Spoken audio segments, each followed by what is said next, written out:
Thanks so much for being here this afternoon. So just as we were talking about, we have in North Dakota stated that we've got a priority recognizing the discrepancies in outcomes based on the metrics that we currently use as it relates to achievement for our Native students. Now, I think it'd be easy to then begin to assume that we have no bright spots, no shining stars, no wonderful examples to learn from across Indian country. And so we're just really grateful to have the three of you here to share a little bit about your experiences, the opportunities and challenges that you see, and help us all learn a little bit more about what education looks like on some of our tribal nations. So maybe just to kick things off, who you are, a little bit about yourself, and what brought you to Solen?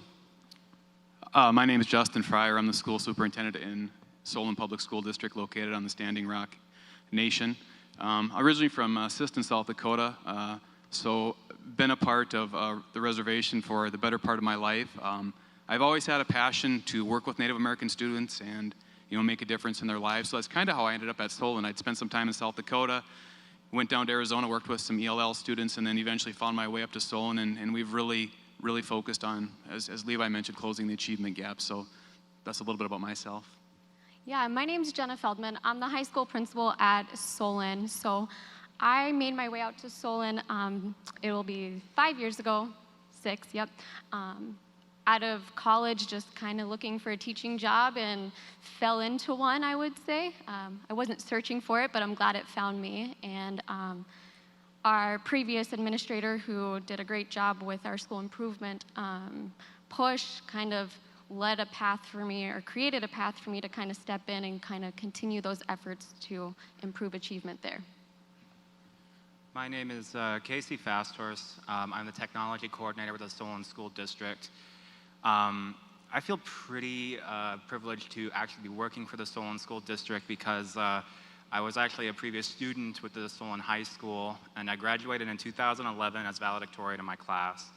And then I worked, I went to college at Sitting Bull College with an Associate of Science in Information Technology, and graduated in 2014. And I am proud to say that I was hired right out of college by Mr. Fryer and the previous administrator, and I've been technology coordinator ever since. Haven't looked back. All right. So let's talk a little bit. You'd mentioned work to achieve, to close the achievement gap. What does that look like in Solen? What at the district level, the building level, from a technology perspective? What are you guys doing to try to tackle that challenge? Well, it's kind of a multi-tier approach. So when you talk about achievement and closing the achievement gap, obviously it's a process that takes time. And one thing that we've learned is it really comes down to the people you have involved in the school district. So the main focus for us has been getting good people into our system, recruiting new teachers, promoting those teachers that have really made a difference, and I'd say more importantly, listening to teachers' ideas on how to improve achievement on the reservation. We have school leadership teams at both schools where everybody sits at the same table. Everybody has a voice. We all work together to solve problems, and I think that's one of the best things that we've done as a school district is working together as a team and bringing that team approach forward. Just a lot of ideas have come forward, student mentoring, but I do want to touch on technology, so that's kind of what the focus of the summit is. So yeah, we've done a lot with technology. Obviously, as a lot of other schools are now, we're one-to-one. We're an Apple Connect Ed school. We started that process about 4 years ago with Apple. We got a grant. All of our kids received an iPad at that time, which was a big deal. Implemented some new hardware and software. But more so than that, we've really tried to focus on learning applications for our students. One of the big things that we're doing this year is really rather unique. We're going to be focusing on 4-year-olds who live on the Standing Rock Reservation and probably don't have access to the outside world. They live in a rural setting. So what we're going to be doing is we're partnering with Waterford out of Utah.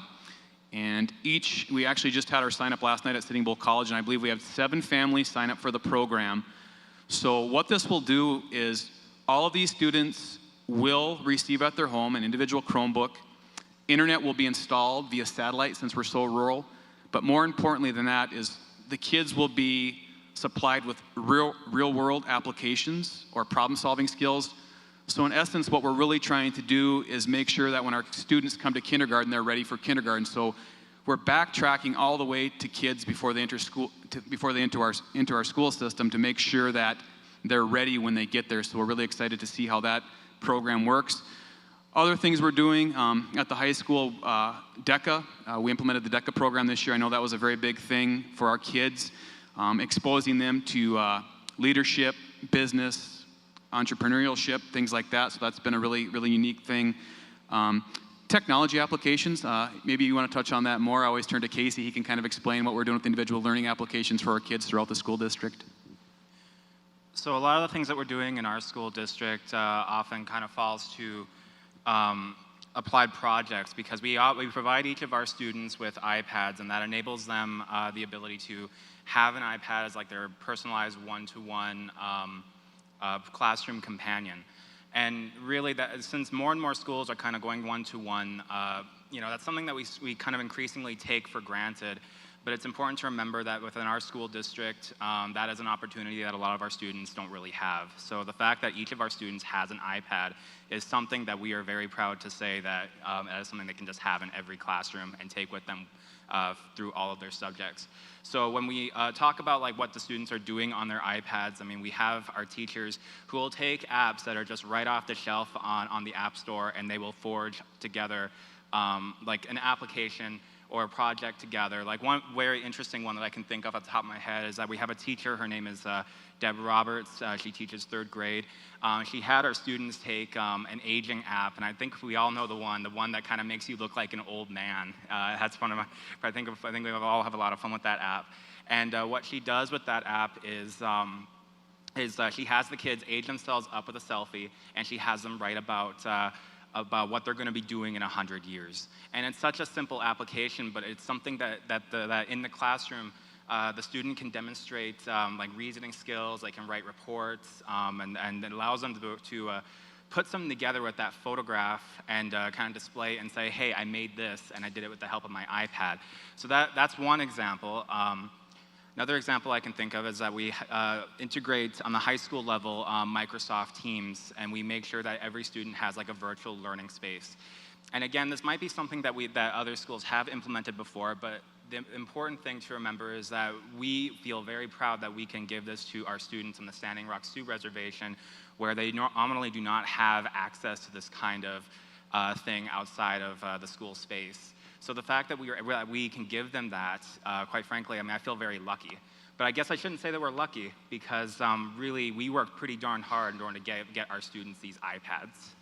Great. Quick follow-up on that. So, as a student, as a previous student, you have a unique experience going through the system, both as a student and now as a team member working for the district. What would you say, has it been the inclusion of technology, or what's been the biggest change that you've witnessed, now working as a school compared to when you were a student?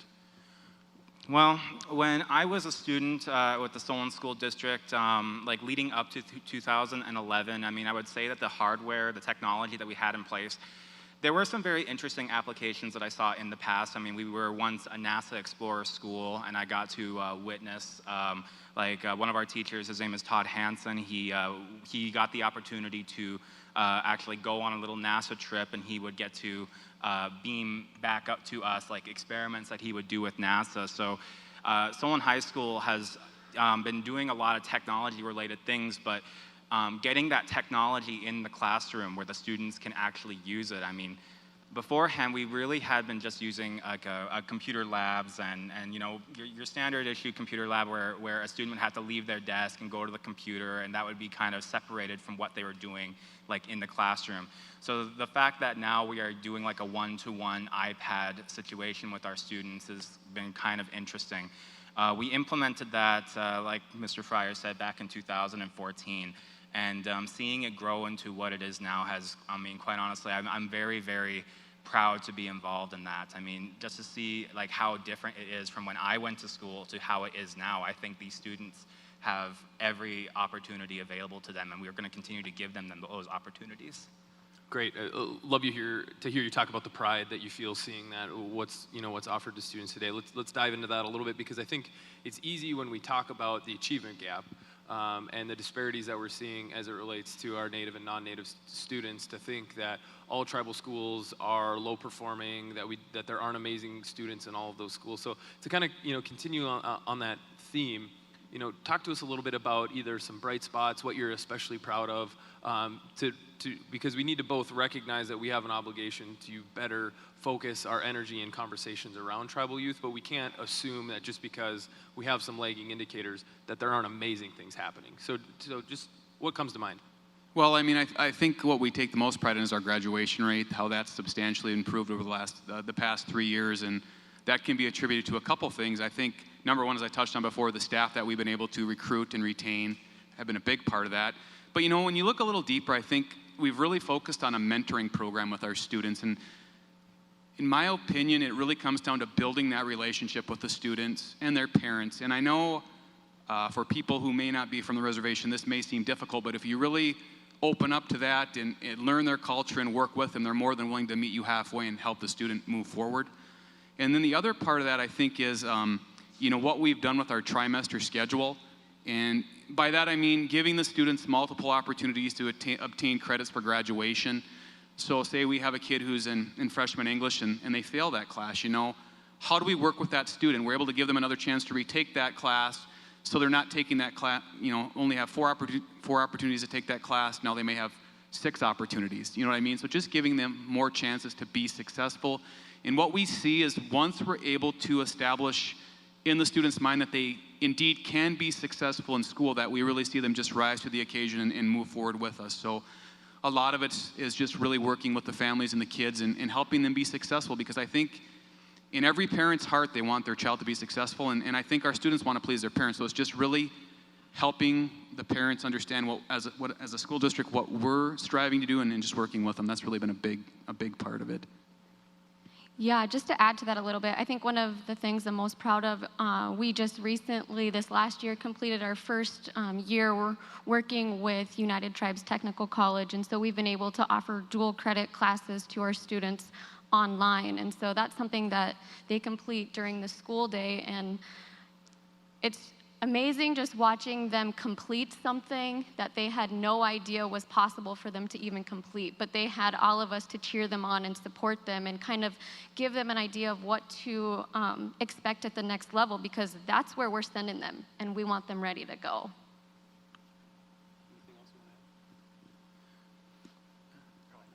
Okay. So, I grew up in West Fargo, like I said, North Dakotan almost all my life, and Dakotan my entire life. Knew very little about the tribal nations that we share geography with, and it was an interesting experience for me, not having much background with those communities, knowing about their history, about their culture, to go to teaching at a tribal high school. And it was very clear, reflecting back on my student teaching experiences, that there are universal realities. Kids across the globe, across the state, kids are kids. But there are also some really unique differences that I think make our tribal nations so unique, so special, and I think a really underappreciated and utilized asset that we have in our state. So if you were talking to someone who hasn't spent any time in a tribal school or visited a tribal nation, what encouragement or advice or recommendations would you give to them so they can come to learn more about the work that you're doing and the communities that you serve? I think to bring an open mind and be willing to learn about the tribal nation, the history of the tribe. For example, we're lucky at Standing Rock. August 30th this year, Standing Rock Tribal Education Department puts on a one-day PD for all of the staff on the Standing Rock Reservation. And it gives all of the new staff, and not only our school, but all the schools across the reservation, an opportunity to just get their foot in the door and learn about the tribe and learn about the people and kind of spark that interest. But I think the biggest thing would be to come with an open mind, be ready to learn and work with the kids, work with the people. Don't come with a preset mindset that everything that happens on the reservation is bad. Kind of what you're alluding to. There's a lot of good things that happen. There's a lot of good people. Very similar situation. I came from out of state, and then this was my first teaching job was in Solen, so I really didn't know what I was getting myself into, and I will say it was the most difficult year of my life. I would probably go home crying, and then they would probably mock me or something later, but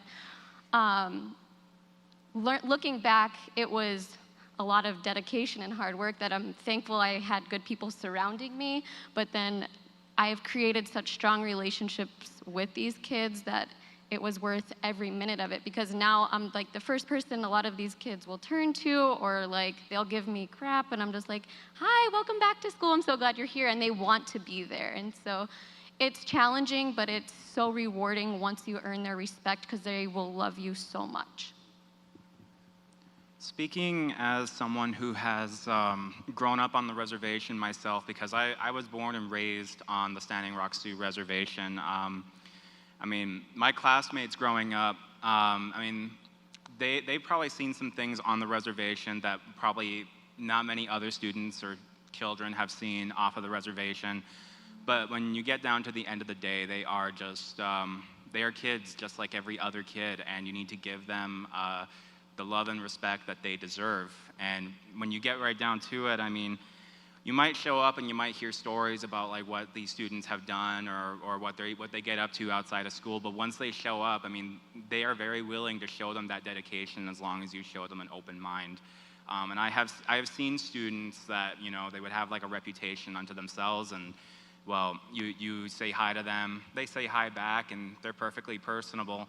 But you know, they might have a certain expectation about them from others, and you know, it's really kind of crummy when that happens to them, because it's like everyone around them kind of expects them to fail.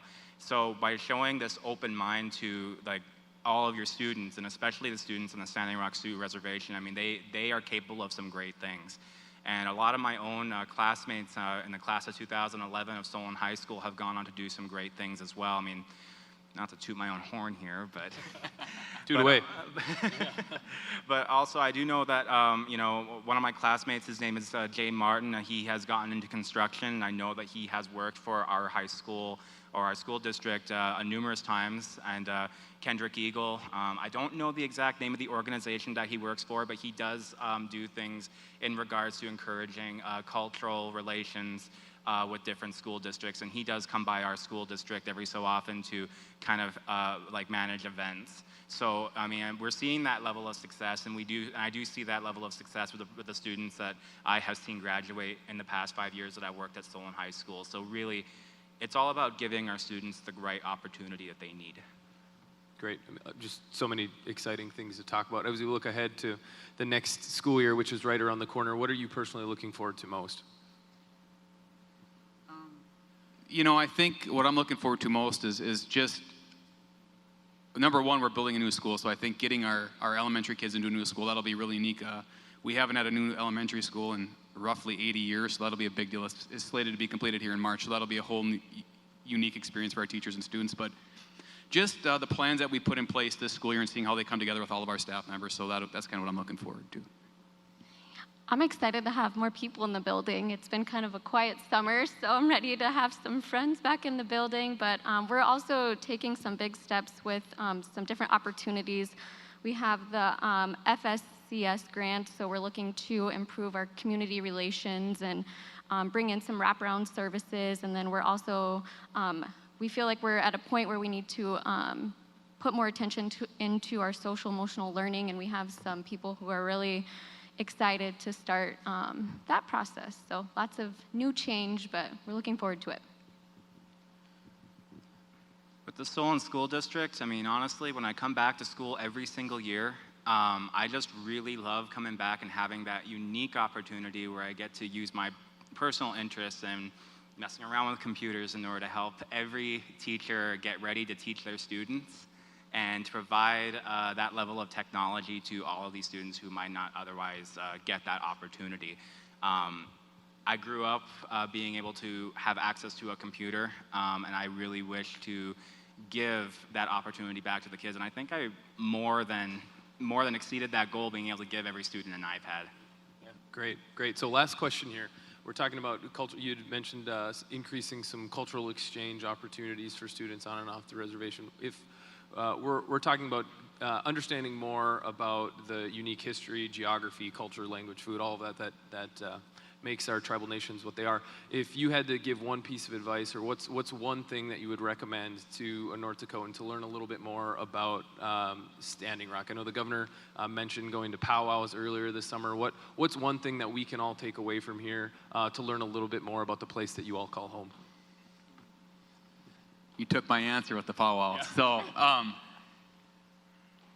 I think a lot of it is do some research on the history, do some research on the history, have an open mind, research the people. I know I live in the Bismarck-Mandan area. There's a lot of history just right up at the Capitol at the North Dakota Historical Society has put in place up at the Heritage Center.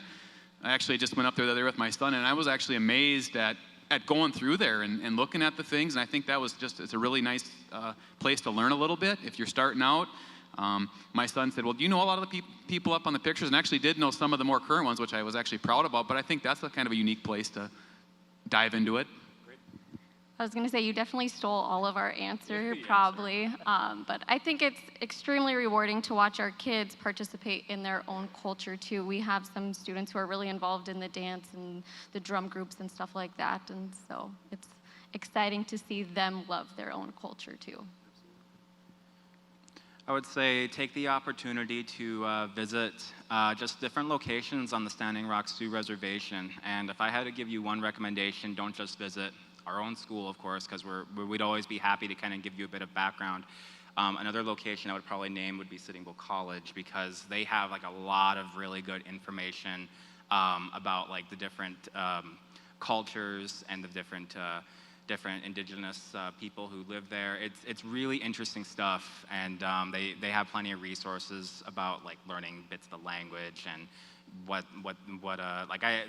interesting thing that I know for sure is that in the library is they have like these videos that have like native speakers. They have native speakers showing. I think they have that on a YouTube channel. They finally gone digital. So. But no, I would say just visit different locations on the Standing Rock Sioux Reservation and just try to get a feel for the area. And really, it's a very interesting place to visit. Great. Join me in thanking the team from Solen Schools.